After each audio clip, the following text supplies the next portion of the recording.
Magandang araw, tanghali, gabi sa inyong lahat. Ito nga pala guys, si Macjan Labrador ang nagbabalik.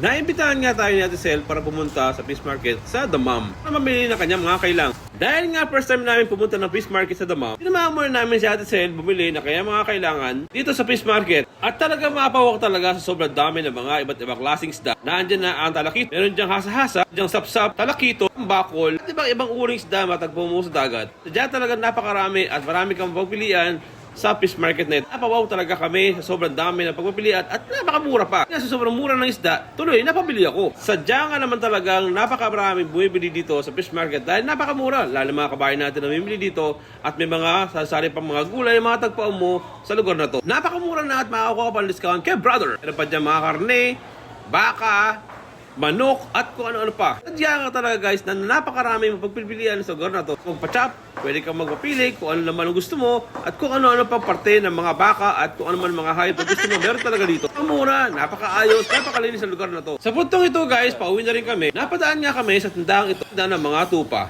Ito guys, nakapamili na kami kahit na paano na kailangan namin sa bahay. Kung kami pumunta sa amin sa susunod na racket. Muli po Ate Sel, maraming po salamat sa pag-imbita sa amin dito sa Damam Market. Ating muling pagkikita. Bye-bye!